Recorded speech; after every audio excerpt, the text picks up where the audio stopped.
जय श्री राम मित्रों। आज मैं सुनाऊंगा आपको युद्ध में अयोध्या पुस्तक के मुताबिक 1990 की घटना। जी हाँ, अयोध्या की यह घटना है। और दो कोठारी बंधु जो कोलकाता से यहाँ अयोध्या कार सेवा के लिए निकलते हैं। तो ये जो कोठारी बंधु हैं, एक थे शरद कोठारी, दूसरे उनके भाई होते हैं राम कुमार कोठारी। शरद कोठारी जो होते हैं उनकी उम्र 20 वर्ष होती है। राम कुमारी कोठारी उनके बड़े भाई होते हैं, उनकी उम्र 23 वर्ष होती है। ये वहाँ पे आरएसएस में जो शाखा होती है वो भी अटेंड करते हैं।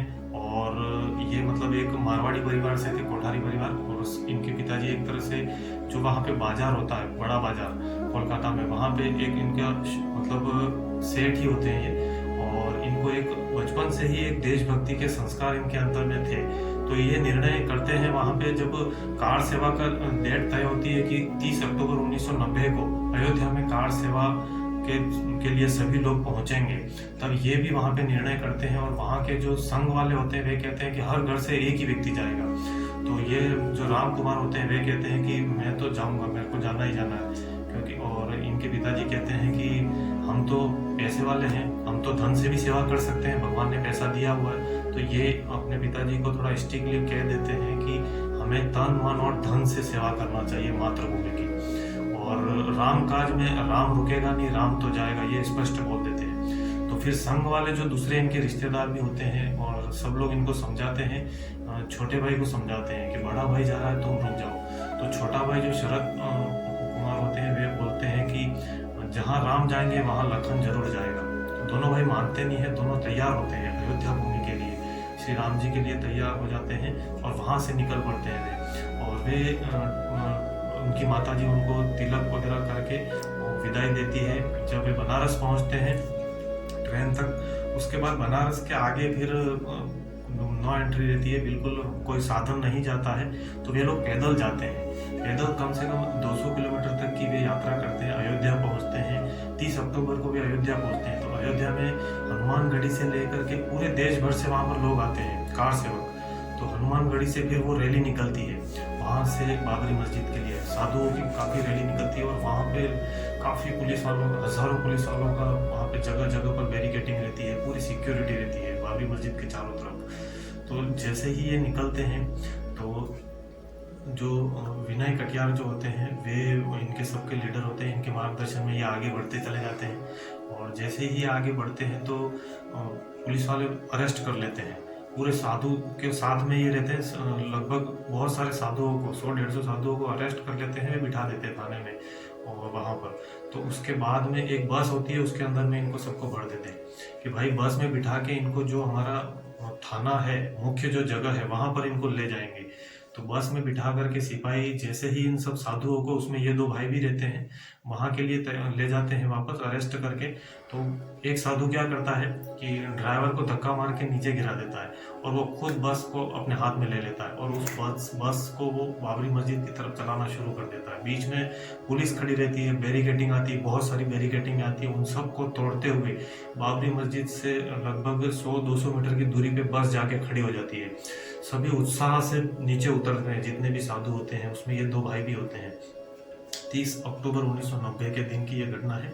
और इनके हाथ में भगवा ध्वज भी ये लेकर के जाते हैं। और सबसे पहले ये दोनों भाई ऊपर चढ़ जाते हैं, शरद और राम कुमार, ये दोनों भाई ऊपर चढ़ जाते हैं।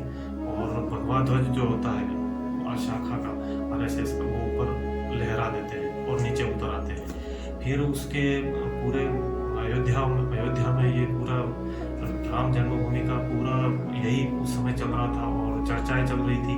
और 2 नवंबर 1990 को जब वहाँ के तत्कालीन जो मुख्यमंत्री होते हैं वे कहते हैं, वे मतलब वहाँ पे आदेश जारी कर देते हैं गोली चलाने का कि भाई बाबरी जो मस्जिद है उस पर परिंदा भी पर नहीं मारना चाहिए, अब जो भी वहाँ पर आता है उसको गोली मार दी जाए। तो होता क्या है कि 2 नवंबर 1990 को फिर से रैली निकलती है, उसमें ये दो भाई भी आगे रहते हैं।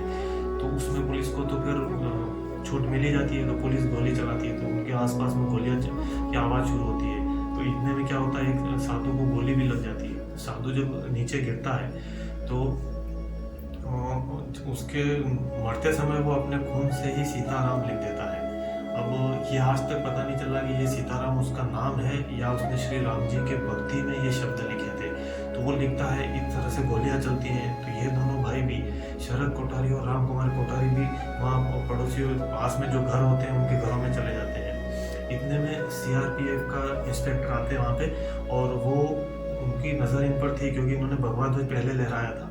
तो वो इंस्पेक्टर क्या करता है, छोटे भाई को अंदर घर में जा करके उसको घसीट करके बाहर निकालता है। बाहर निकाल के सड़क पर बिठा के उसको सिर में गोली मार देता है। तो उसकी चिल्लाने की आवाज़ आती है। फिर बड़ा भाई भी दौड़ करके आता है। तो बड़ा भाई जैसे दौड़ के आता है तो उसको भी वो इंस्पेक्टर गले में गोली मार देता है।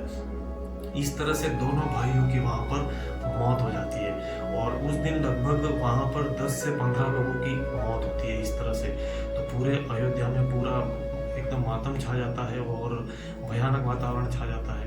उसके दूसरे ही दिन जितने भी ऑफिसर होते हैं उनकी पत्नियां जो होती है वहाँ के कमिश्नर के घर पे धावा बोलती हैं। वे बड़ा वहाँ पर उससे क्वेश्चन करती हैं और इस तरह से ऑब्जेक्शन करती हैं कि इस तरह से क्यों, मतलब सीएम के कहने पर तुमने इन निर्दोष लोगों को क्यों मारा। क्योंकि होता क्या है कि युद्ध में अयोध्या पुस्तक के मुताबिक उसमें पत्रकार बताते हैं कि जो नागा साधुओं की जो वहाँ पे जाती है रैली, तो वे बैठे हुए थे कि भगवान नाम कीर्तन कर रहे थे, तो उनके ऊपर ही पुलिस फायर करना शुरू कर देती है, ऐसा उनका कहना है। तो ये कहती हैं कि तुमने इतने निर्दोष लोगों को, राम भक्तों को क्यों मारा। तो वो कह रहे थे कि इन्होंने बसों को तोड़ना चालू किया था, पथराव किया था। तो ऑफिसरों की पत्नियां कहने लगी कि बस तो बाद में भी बन सकती है, लेकिन इतने लोगों की कईयों की गोद सुनी हो गई, कईयों का सिंदूर उजड़ गया, वो आप कहाँ से लाओगे। तो वहाँ पर काफ़ी ऐसा माहौल बन जाता है। फिर दोनों भाई जो होते हैं उनके दूसरे दिन वहाँ पर सरयू के किनारे पर उनका अंतिम संस्कार किया जाता है। और पूरे देश भर में ये खबर भी फैल जाती है कि इस तरह से मतलब वहाँ पर गोलीबारी हुई है और राम भक्त लोग वहाँ पर शहीद हुए हैं। तो ये राम कुमार कोठारी और शरद कोठारी दोनों भाइयों की जब मृत्यु होती है, उनकी खबर उनके गांव मतलब कोलकाता में भी पहुंचती है। उनके पिताजी हीरालाल जी मार्केट में जब जाते हैं तो वहाँ पे सब लोगों को पता चलने लग जाता है कि हाँ दोनों बच्चों की मौत हुई है। तो वो उनको बुलाते हैं, कि उनको धीरे से बताते हैं कि वहाँ गोलीबारी हुई है, उसमें एक तो बच्चों की मौत भी हुई है। तो उनको डर लगता है कि मेरे बच्चे सुरक्षित हैं कि नहीं। फिर उनके घर पे जाते हैं, उनकी माँ को भी लगता है इतने सारे लोग एक साथ कैसे आ गए। तो ये बात बहुत सारे लोग वहाँ उनके घर पे आते हैं। फिर वो बताते हैं कि किसी को गोली लगी है, वहाँ ऐसा माहौल हुआ था। उनकी माँ ये सुनते ही बेहोश हो जाती है और लगभग 12-13 घंटे तक बेहोश रहती है। इस तरह का वहाँ माहौल हो जाता है। और वे लोग चाहते थे कि यहाँ पर आए, लेकिन यहाँ पे भी कर्फ्यू लग गया था अयोध्या में, तो वे नहीं आ पाए। तो इस तरह से इन दोनों भाइयों का एक बहुत ही बड़ा बलिदान इसमें रहा है। अयोध्या कांड जो हुआ था 1990 की ये घटना है। तो अभी श्री राम जन्मभूमि से उनको भी उनके घर उनकी जो बहन थी, तो उनकी जो बहन थी उनको भी एक निमंत्रण पत्र भेजा हुआ है और वे लोग भी अभी आएंगे यहाँ पर अयोध्या भूमि में। तो इन शहीदों को जो ये इन्होंने इतना बलिदान दिया है, तो हमें इनको नहीं भूलना चाहिए। और इनके अलावा और भी ऐसे बहुत सारे गुमनाम, बहुत सारी ऐसी कहानियाँ हैं। मैं आपको और भी कहानियाँ बताता रहूँगा जो कार सेवक जो श्री राम जन्मभूमि के लिए शहीद हुए हैं। हम मिलते रहेंगे और मैं आपको बताता रहूँगा। आप मेरे साथ जुड़े रहिएगा। मिलते हैं नेक्स्ट वीडियो में, तब तक के लिए जय श्री राम।